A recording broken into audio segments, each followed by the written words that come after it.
don't know. I can see Eric.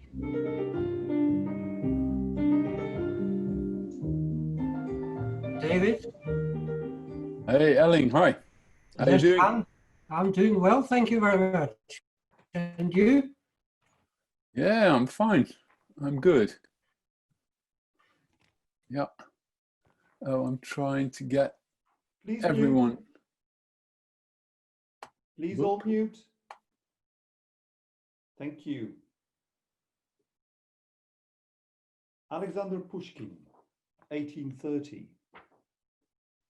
Excuse me, the inhabitants of the country, in hours of the torment, congratulate you from confinement with the great spring festival. Everything will settle down, everything will pass, sorrows and anxieties will go away, roads will become smooth again, and the garden, as before, will bloom. To help, we invoke wit.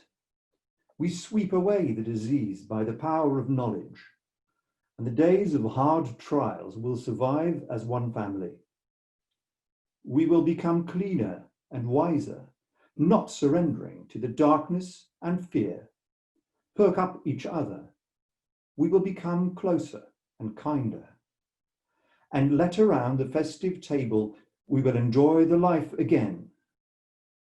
May the Almighty send on this day a piece of happiness to every home. Thank you very much, Mike. Hello, everyone.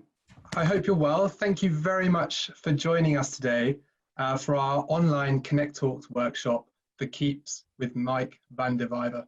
It's wonderful to see so many of you. Thank you for taking the time to join us.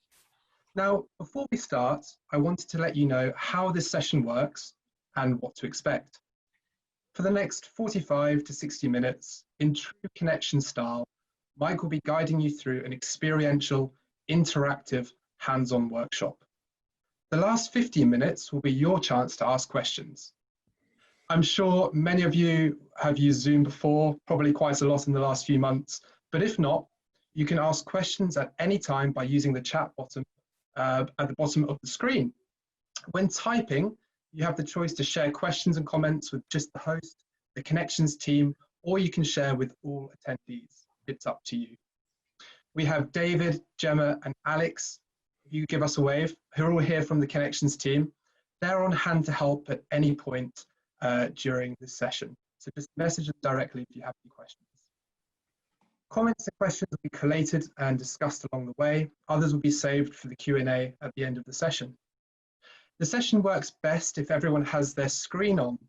So regardless of whether you're wearing your pajamas, you have bad hair like me, or for any other reason, if you're comfortable, please do turn on your video.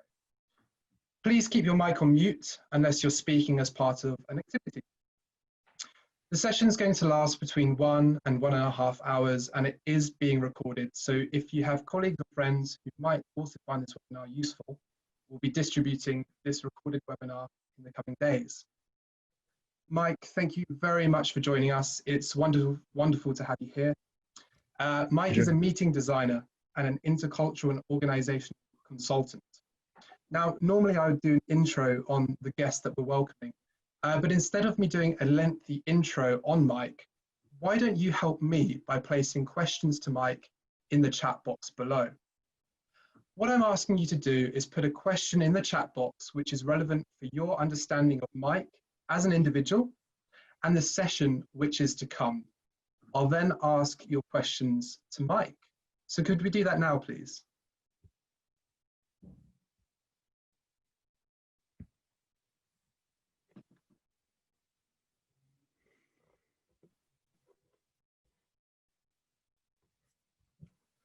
Ah, that's a good question. Mike, first question, how do we pronounce your second name? Well, I think the correct answer to that is usually you don't, unless you're Dutch. But for those of you who would like to learn Dutch, the answer is van der Vijver. Fantastic. We've got another question here. Where do you live? I divide my time between two places. Currently, I'm in Utrecht in the Netherlands, where I got stuck because of the the COVID virus. But normally I commute between Italy and the Netherlands. My family live in Italy. A bit of a personal question. I hope you don't mind asking. How do you make your money? Yes, slightly personal, but okay. I'm a meeting designer. So essentially I make my money designing meetings for my clients, which means going through a well thought through methodology of establishing objectives for the meeting, establishing what that means for the program, and then coming up with a program which would achieve the objectives of the organizers as well as the expectations of the participants. Fantastic. Oh, there's so many good questions. We don't have time for all of them, so I'm going to do two more. Mike, this is from Grace. What was your last gig as a meeting designer or facilitator? Last gig was last week, in fact, which was an all virtual event held. Well, you know, if it's virtual, it's not held anywhere, but it was held in the US at least for a US client. So there was, they did an interesting experiment with an originally 2-day congress now spread out over 4 half days with all kinds of different shorter sessions. We redesigned the program in order to make it sort of online proof. Great stuff. And last one here, because we don't have time to do all of them. What does an intercultural consultant mean? What does it mean? It means that I use culture as a way to look at organizations or to look at communication processes, and then to provide advice to my clients who have issues with culture, which could be organizational culture, or which could be differences between the cultures of different nationalities within the organization. And then as a result of that, I provide advice. For instance, you know, multinational companies or people who are moving from one country to another and would like to know what would make them effective in the new country. I coach these people. Great stuff. Thank you very much, Mike. I think we've got a good basic understanding of who you are. Thank you very much. Mike will be available for Q&As at the end because there's other fantastic questions that I wouldn't mind asking. Okay, so you have a choice at the end. You can ask questions about the content, and if you don't ask any inappropriate questions, you can ask questions about me. Sounds good. So this ConnecTALKS workshop is called For Keeps with Mike van der Vijver. The topic is the world is in a terrible state, yes, and at the same time, many marvelous things are happening. People have become closer, there's more solidarity, more time and more trust. Creative ideas are aplenty, and we're seeing true heroism for ordinary people. So Mike, we've been looking forward to the session very much. Over to you. Okay, thanks Greg, and thanks Connections team for having been a great support already, and I'm sure you're going to continue doing that throughout the session. What I'd like you to do, first of all, my dear participants, I see some familiar faces, hi to those, and I see some less familiar faces, and hi to those as well.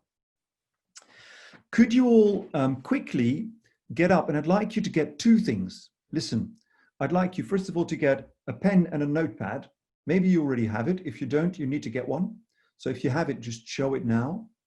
And the other thing, I'd like you to quickly run away from where you are seated now and get an object, preferably a nicely colored object around the size of your hand. Okay? Your phone is not acceptable. You have to come up with something better than your phone. Off you go, 90 seconds, go, go.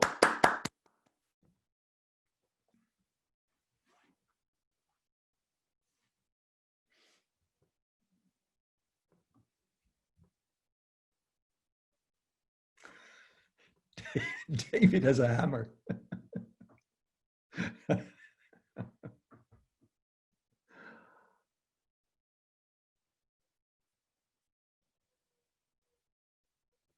Okay, that's good. I see most people back. Those of you who've got your screens switched off, never mind if you look as if it's Monday morning, but you can switch it on, because we need to have as many people visible as possible. Okay, good. I see everybody back. That's good. Right. This is called connections, right? This organization is called connections. So we're going to connect. For this, you all need to now unmute, unless you have terrible background noise, but please unmute. You're allowed to unmute now. And what we're going to do is this. I'm going to pass on an object to Greg. So I'll say, Greg, I have this for you. I pass it on to Greg. Greg grabs it. And then Greg says the name of the person he's going to pass it on to. And then he passes it on. So as you are waiting for somebody to call out your name, make sure you already have somebody who you would like to pass the object on to, okay? Just find somebody close to you on the screen so that you can easily pass the object to them. All right, ready to go? Okay, so Greg? Wow. Here's my object. Grab it. Thank you very much, Mike. I'm going to pass this object to Alejandro. No. Thank you.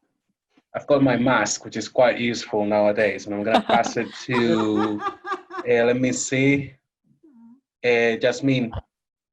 There you go. I've got a glasses holder and I'm going to pass it to Zoe. Zoe, where are you? Yeah. Good. Zoe Cho. Hi. Hi, I'm going to pass this recorded pen to Mary. Mary. Thank you.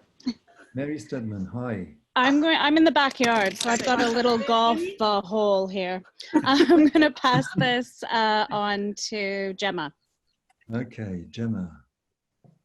Thanks, Mary. Oh, that didn't work. I'm going to pass my Rubik's Cube on to Marie. Hey, hi.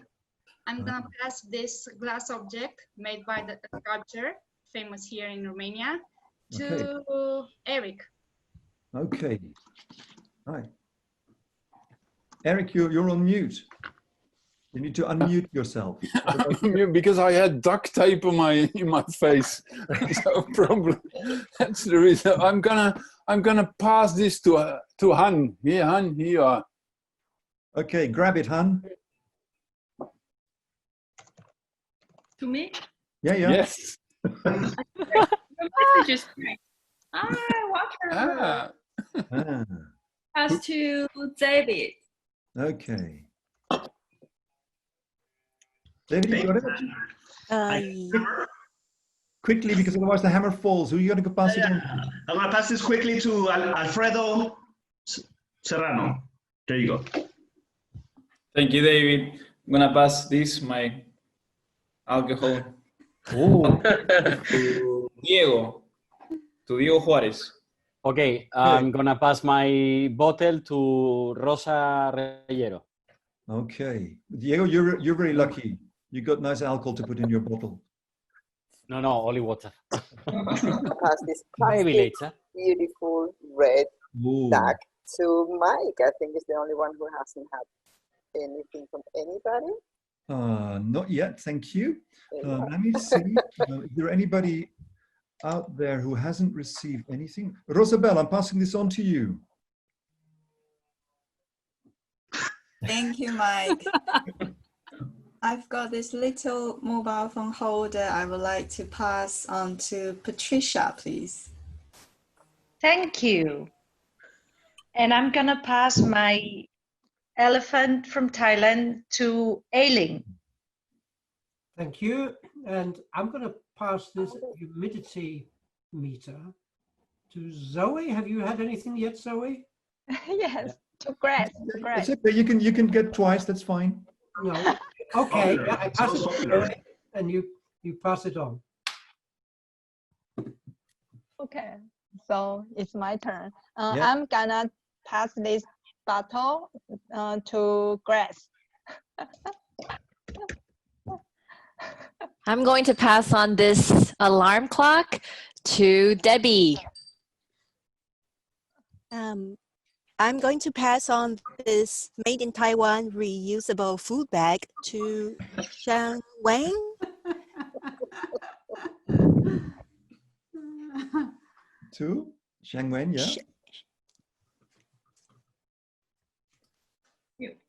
Xiangwen, do you have duct tape on your mouth as well, like Eric?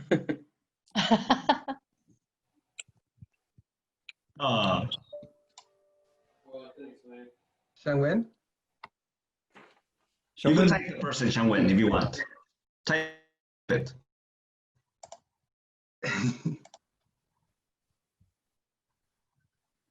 Oops. Oh, Xiangwen left. Oh, okay. He's back. Right. No, Zoe, could you try, or was it Debbie? It was you, right? Could you try somebody else? Sure. Mary, oh yeah, she's in the backyard. We've done. Jose, has Jose received anything? No. Okay, perfect. I'm going to pass this reusable food bag to Jose. Very useful, Jose. And I'm gonna pass these charging cables to Claudia. Thank you. And whom do I throw it to? Gregory.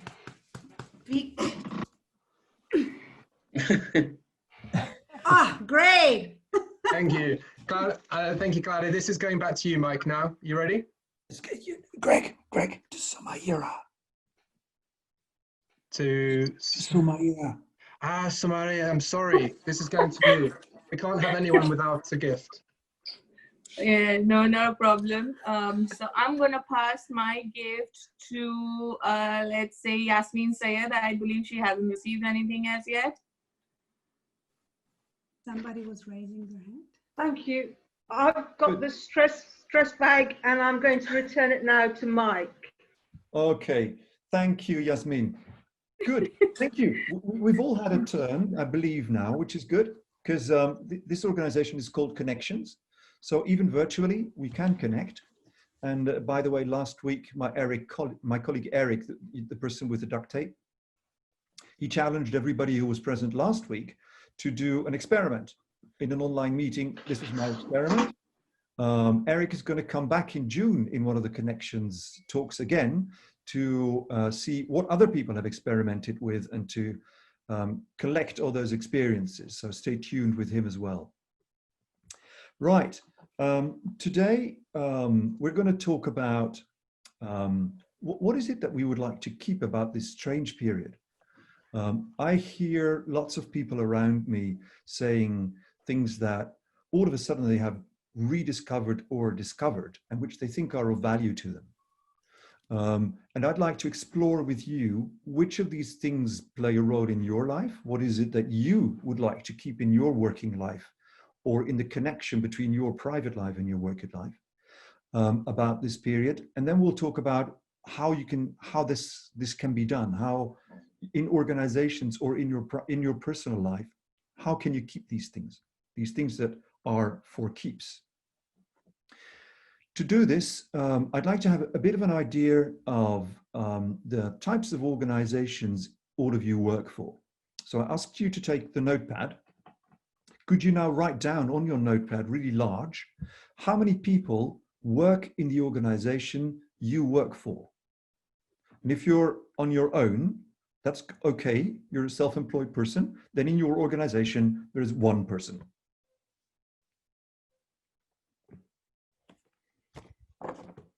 And then hold it up in front of the screen so I can get some idea of the distribution. Okay, I see Rosa, for instance, that's 5. Yasmin, you've got 4, 6, I see 5, I see Eric says 8, okay. Zoe, you're with 4, 21, that's Diego, okay. Claudia is 1, I believe, Zoe's 4, David, I can't read that. Alejandro says 80, Greg says 15, that's funny because you work for the same organization. Interesting. Okay, Sumaira, you've got 10. Okay. Alfredo, I couldn't see yours. Could you show it again, please? Right, 50. Okay, good. So we have a minimum of 1 and a maximum of 80. if it is 80, because maybe Alessandro was drunk when he counted. But let's say we've got between 1 and 50. Good. That means that we have some people who work in at least a medium-sized organization and some people who work on their own. Now, what we're going to talk about applies to both situations. And I'll explain later when I'll give you some more background, some more insight into what it is that keeps people moving in organizations or on their own. But right now, this is a useful bit of background to have. What I'd like you to do is we're going to do two things in order.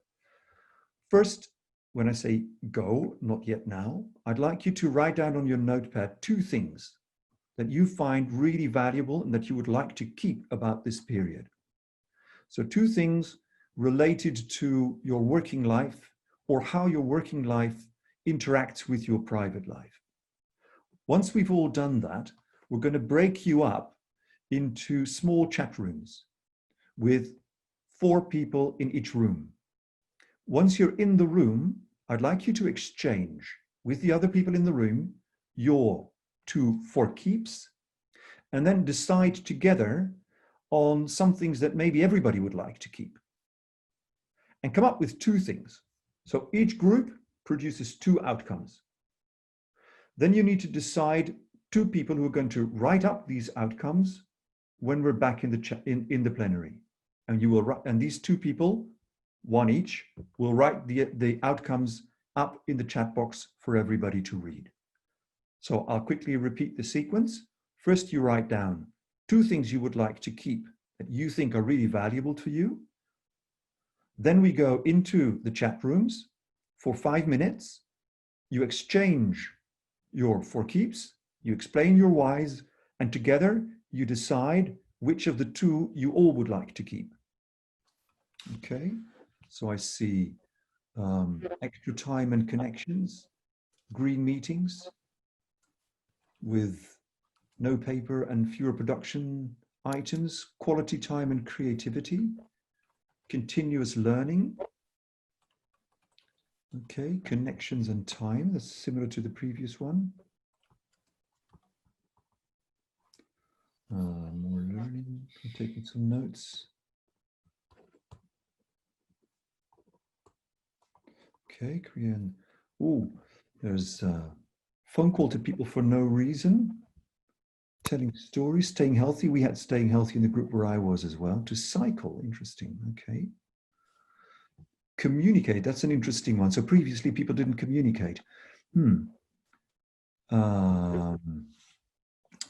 Okay, spending time with family. I see. On what matters. And stronger virtual connections. So that's, the thing with the connections is very clearly came out in almost all groups, which is, that's an interesting one because, you know, everybody is maybe looking for more connections as we are isolated in our homes. Is this it? Yeah, this is it. Okay. Yeah, and the flexibility. Okay, so I'm going to keep these for later when we actually are going to talk about how are you going to manage to get these into your working life or into your organizations, okay? I think what we're faced with is change that has been forced upon us. Many of the changes that you have just mentioned were already part of what was happening in society. More green meeting, more learning, the need for more learning, connections, more connections with people. I think we are more connected already, even before this time than any generation before us, at least worldwide. Flexibility was an ongoing process. So all of this was already happening. Now, it's interesting that for organizations to function and for individuals to function, you need structures. You need routines. You need a kind of status quo. If there was no structure, if there was nothing organized in organizations, everybody would go mad. Nobody would know what they would need to do. If we hadn't any structures and routines in our lives as self-employed professionals, exactly the same. We need to have structured ways in which we work. At the same time, those structures can be stifling and they can be getting in the way of change. So in fact, what we're doing is we're trying to manage ourselves through a kind of change which has been forced upon us from the outside world, and not by some manager or leader in a company who says we want to change for whatever it is. Many of the former change mechanisms no longer work. It's not good enough anymore to just say to people, I'm going to pay you more, you need to do what I tell you, or we don't have the hierarchies we used to have. Of course, there are still hierarchies, but people have become so much more independent that change management requires a much more complex process. Involvement, engagement, co-creation, all kinds of things which in this age of individualization are necessary in order to help people to manage change. For instance, last week I learned from a very reliable source that Netflix has hardly any HR rules at all. They don't even keep track of how many holidays people take. If you want to take a holiday, you just take it because evidently you need it. As long as you make sure your work is done. This is unprecedented in past times. What it means is that we need to have people who are intrinsically motivated. And intrinsic motivation needs the why. So one of the things I think that organizations need to do much more intensively than they did in the past is explain, and especially for leaders, live out the why. Why do we have this organization? And why would you want to work for this organization? And everybody themselves have to ask, why, in fact, do I want to work for this organization? What is the intrinsic reason? Where does it connect with me as a person? Where does it connect with what I find important? And only after the leadership of the organization has made the why totally clear and continues to launch that message repeatedly and showing it in their behaviors, only then you can pass on to the what, and the how comes even later. The what is different as well now. You need to agree much more on outcomes and not on tasks. And for the how, I think we're almost in an inverted hierarchical structure, where the task of the people at the top is to make sure that the people elsewhere in the organization get the right tools and the right skills to do what they need to do.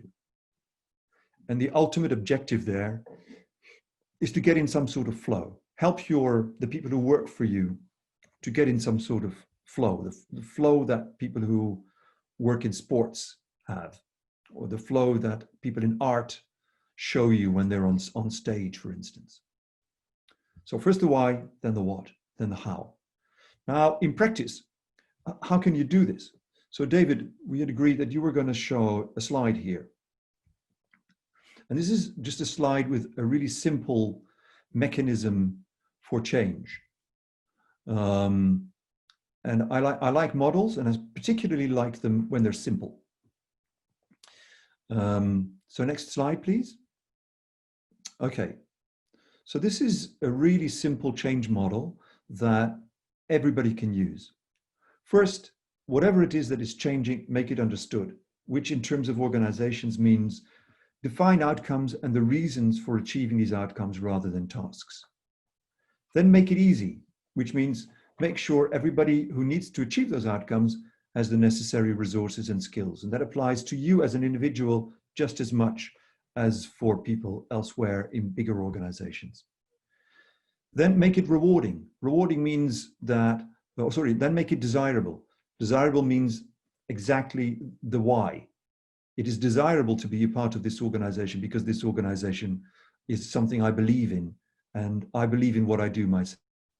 Making it rewarding means giving the kinds of rewards that fit to them and that fit to you, the type of organization you want to be. For instance, do you do only monetary rewards, or do you do lots of different kinds of rewards? And then ultimately, you need to make all the changes into new habits. Habit takes about 6 weeks to develop.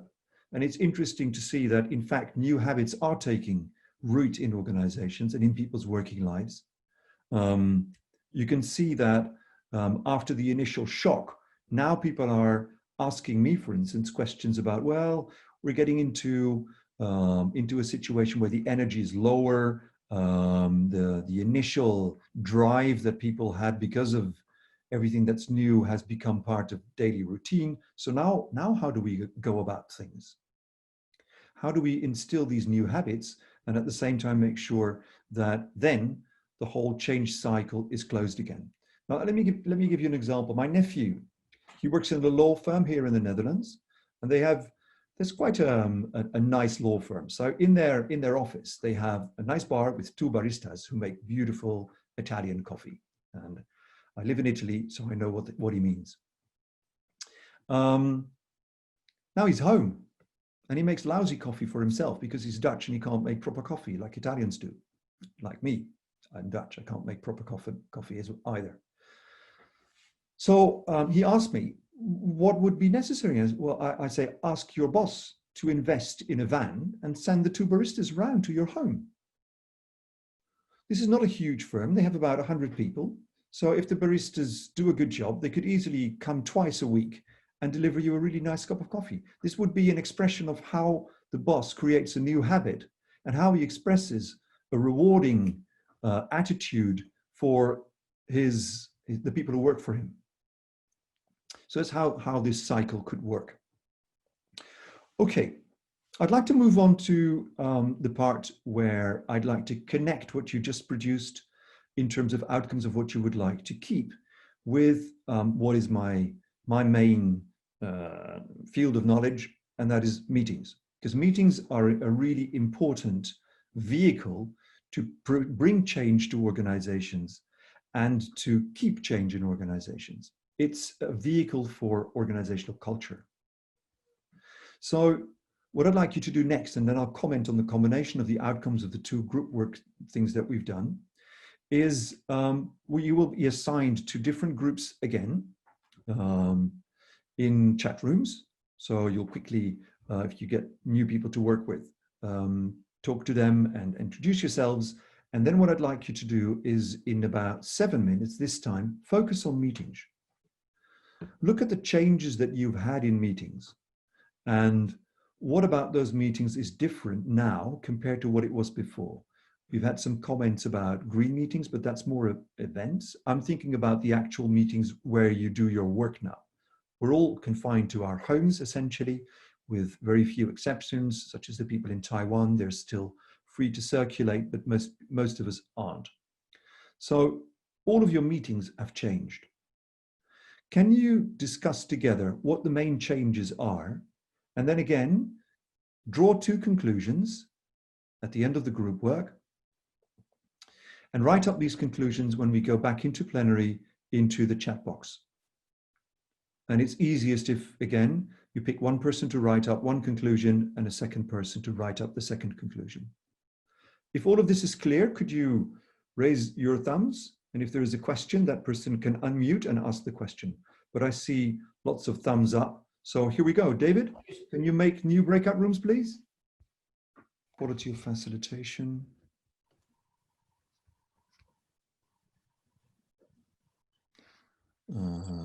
More time in meetings.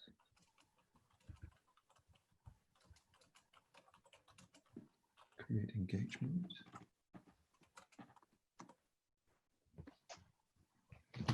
Which is the same, which is really the same as the second one Claudia typed up, right?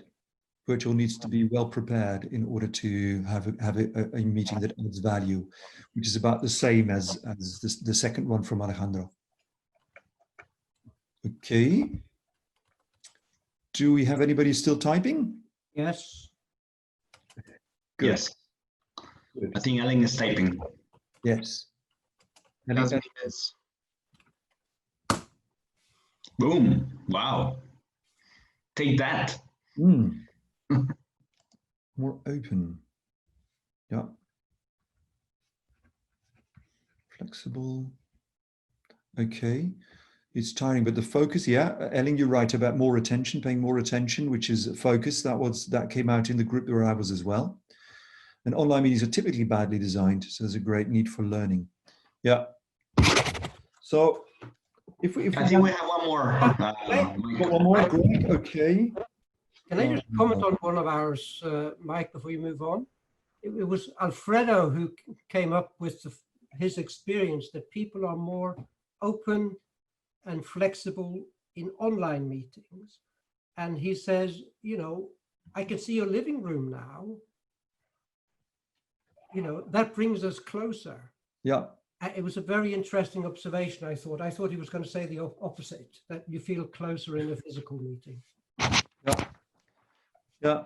And I had the same comment from somebody who I was with in a webinar last week, who said that he really appreciated the fact that he could have seen my house from the inside,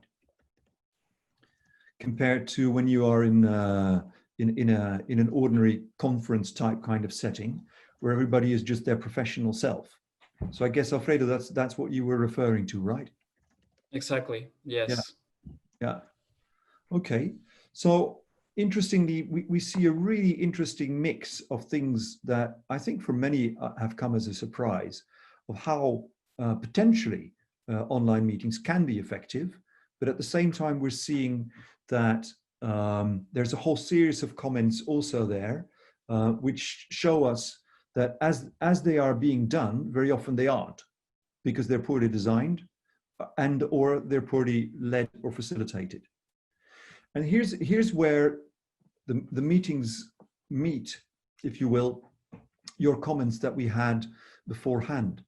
Because if you want these meetings to carry on these changes that we've all relished as new things which we like, more quality time, more creativity, spending time with your family. What if you're in a terrible meeting with 12 people who all need to introduce themselves, and the facilitator, this was what happened to me last Monday, gives everybody 5 minutes to introduce themselves? You won't be spending more time with your family. You'll be spending a lot of time in front of the screen, because this person is just leading this meeting in a very clumsy way. More learning, sure, there can be more learning, but that means that the meetings have to be conducted well.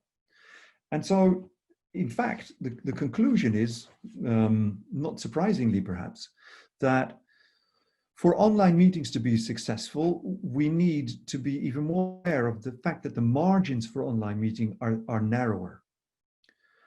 And it means that if we ourselves want to have this increase in quality of life that we identified and for which I need scribbled up these illegible notes in our lives, we really need to work ourselves on making our meetings better, and with the people who are responsible in our organizations for meetings to make them better. And this is, in fact, like the change we're seeing, an ongoing change which has already been advocated and propagated by many people. It's what Elling has been working on for years and years, and on which we've been working together. It's what my company, Mind Meeting, together with Eric, does. How do you get good meetings? What does that mean? And it means both for event type meetings and for day-to-day meetings in organizations. So if you have a boss who chairs meetings and the outcomes of these meetings are not made clear up front, feel free to tell your boss, well, Mr. Boss, just a second, but what is it that you would like to have at the end of this meeting? Can we agree on that? You can instill in all of the organizations, the bodies, the bits and pieces of work that you do, whether in an organization or as an outside person, you can offer your contributions to making sure things are done more effectively, so that you actually have the time to do more learning, to listen to podcasts, which is a new thing that one of the people in one of the groups, Rosalie, where I was, said that she's picked up. You need time to do that. And if you sit in lousy meetings which have zero value, which is a thing that Claudia noted in one of my groups, that there's a lot of meetings which are just hopeless, then that's not good. So make sure that there is clarity on outcomes. Make sure that if you do meetings, that you're absolutely sure that the people who are part of that meeting will be able to contribute something to the outcomes. And if they're not, they shouldn't be there because their number is just clogging up the communications. What can meetings contribute to more rewarding work? Well, making sure that the energy is managed well. So if you want people to have high energy, like I tried to do today, and you will tell me afterwards, you will see my email if that was successful, but you have to give people short tasks. The pace in online meetings needs to be high. How can you get into we had earlier on make it easy. Okay, so which organizations or which of you as individuals are investing in learning how to do meetings better? You spend so much time in meetings these days. You really have to have a whole skill set that helps you. We need new structures in order to make meetings easier. For instance, Eric and I have been working on a number of innovations in meetings, such as the figure of the steward. David is taking more or less that role, but especially in smaller meetings where you want to have an idea of what is people's mood, you want to have somebody who is responsible for that. So let's do, as a last thing, a quick experiment again with that. Now, could you all type up one word in the chat box? And that word describes your current mood.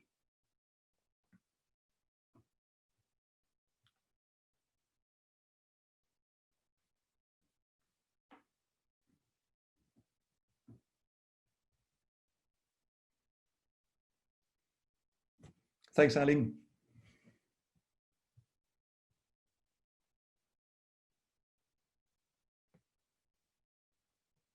David, you should have had lunch before you joined this meeting.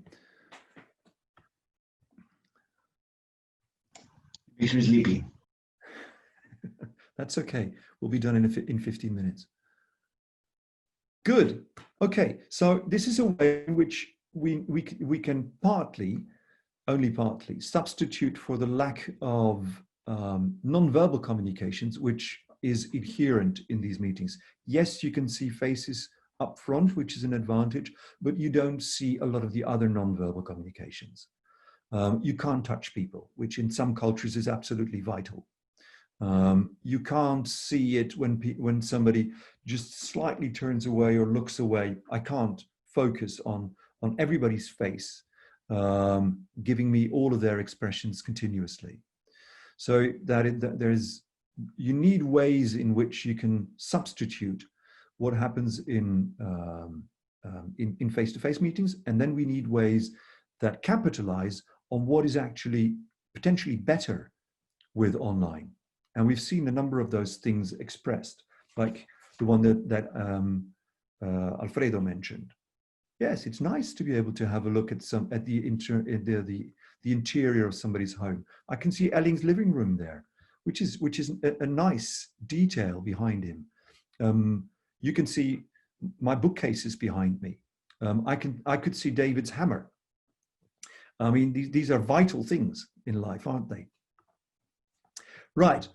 I think there's a lot of upward potential for online meetings, and each of us can play a role in the change that we're going through to make sure that we do create the opportunities for ourselves to capitalize on the good things that have come out of this unprecedented period. But we need to take the responsibility to, in our organizations or in the bodies that we work with, to take upon ourselves as our own responsibility to influence those processes. Good, Greg, we're ready for Mike. Answers. So would you embark upon that? I'm happy to answer. Yes, sure thing. Yes, we've got five minutes or so for some quick fire questions. The way I'd like to do this is if you could type your questions in the chat on the feed below, and we'll pose them to Mike. We'll hope to get through all of them, but we are running a little tight on time. So I'd like to start with one that's just come in. Mike, is there an optimum time for an online meeting to make sure people are engaged? Do you mean starting time or duration? Well, both would be interesting, actually.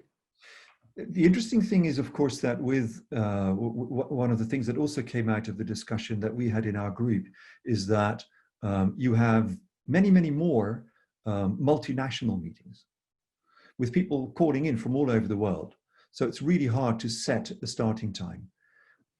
The converse of that is, if you have people who are joining a meeting and it's their evening, you need to be really well aware that it might be difficult for them to keep up the concentration.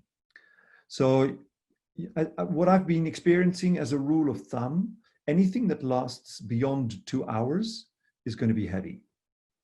Anything that's shorter than 2 hours and is just big blocks is heavy. You can't have a 30-minute speaker online unless this person is absolutely brilliant. And we know that there's very few brilliant speakers. So short batches in whatever kind of situation you're creating online are vital. Another one that's just come in regarding how many people should be on a meeting at any particular time. Would you say there's an upper limit to how many people you can keep engaged at once? Not necessarily. That really depends on how you design whatever is happening. If you offer people, even if they're online, nice and good experiences, then they will respond favorably. Of course, it all depends on the objectives that you have. So if you're doing an in-company meeting where everybody needs to be an active participant, and by active, I mean that they really need to offer a contribution to the outcomes, then you have an upper limit. And I would say that the upper limit is probably somewhere between 10 and 20. But for more event type meetings, you can create all kinds of situations. I mean, there's platforms where you can create avatars and you can freely, as in a gaming situation, you can walk around with your avatar and you can enter into rooms where there's speakers. And if you don't like the avatar of the speaker who is speaking there, you go somewhere else. And on the way, you might meet somebody, another avatar, and you can talk to this avatar. But that's a real conversation between two people who are behind the screen. Sure thing. An interesting one's just come in from Patricia. What is the best experience that you have done in an online meeting? I really liked a thing that happened last week where it was the end of the day in the US, and most of the people taking part in that meeting were in the US. They had already done 4 sessions, panel discussions. It'd been pretty heavy. So when I started my session, which was the last one of the day, I started with arm dancing. So everybody could stay in their chair, but everybody arm danced and they could play air guitar. Just David Bowie, Rebel Rebel, some really good heavy rock music. And for 30 seconds, everybody was arm dancing. It was great. Those of you those of the participants who couldn't be on screen, they had the option to use, like Patty is doing now, to use icons to express what they were doing. And so there was this whole flow of icons. This is one of those platforms that allow this. A flow of icons on the screen with people going thumbs up and clapping, and that was really good. And there were about 250 people there. So, and I could judge from the number of icons that most people had sent an icon. So that was good. And then I also loved one of the comments in the chat box afterwards that one of the participants said that she had to explain to her little son, who just happened to come in at that point in time in the meeting, that she was indeed working. Fantastic. I mean, that reinforces that there isn't any upper limit to how many can be involved if you plan the meeting in the right way. So that's fantastic. I think we've got time for one more. David, it was actually from you. So I was wondering if you wouldn't mind asking it to Mike yourself. You ready to do that? Yeah, I've had some experience sometimes of people that don't like the video calls. They say, why? I've been calling all my life by phone, and suddenly now I have to do a video call. Why do I have to do that? What suggestions do you have for that, for those type of people? Okay, I think, well, probably the first suggestion is change your hairdresser or barber, because there might be some embarrassment for these people with coming on screen. I think it's very logical that with a change that is forced upon people, there's always resistance. People who have, you know, become comfortable in a routine, very often they don't like things to become different. Not for a virus, not for anything. So I think in organizations, it's important to you know, have an understanding for this resistance and not just sweep it away and say that, you know, these are old buggers who can't work with technology and grumble. Now, this is a real issue that people, whatever change is coming their way, you never know exactly what the impact is going to be. So I would say everybody who's responsible for a person who responds that way, get into a conversation with them and try to see in what way you can help this person to overcome this barrier. What is it that's blocking them? What is it that they find so unpleasant? Is there a way in which you can make it less unpleasant for them? Yeah, true. Can I make a quick suggestion to that? Because it can be quite unnerving. You become conscious you're seeing yourself all the time. And most platforms have a setting which says hide self view. So that can be helpful, I think. Yeah, so for yourself, you're still doing a phone call, just for the others you aren't. Right. It's a good suggestion. Very good, yeah. Mike, thank you for doing the Q&A. I do have, there are a few more questions actually that have come in, but unfortunately we need to stick to time. So maybe we'll look at positioning them to you after this. I believe you had a poem to wrap up the session. I'd like to go back to how we started. And I read a poem at the start, which Alexander Pushkin wrote in 1830. So, you know, in a way, we think we're living unprecedented times, but clearly Pushkin knows that there was a precedent before this. And I'd like to conclude with a poem by Adam Zagajewski, which is called Try to Praise the Mutilated World. Try to praise the mutilated world. Remember June's long days and wild strawberries, drops of rosé wine, the nettles that methodically overgrow the abandoned homesteads of exiles. You must praise the mutilated world. You watched the stylish yachts and ships, and one of them had a long trip ahead of it, while salty oblivion awaited others. You've seen the refugees going nowhere. You've heard the executioners sing joyfully. You should praise the mutilated world. Remember the moments when we were together in a white room and the curtain fluttered. Return in thought to the concert where music flared. You gathered acorns in the park in autumn and leaves eddied over the earth's scars. Praise the mutilated world and the grey feather a thrush lost and the gentle light that strays and vanishes and returns. Thanks.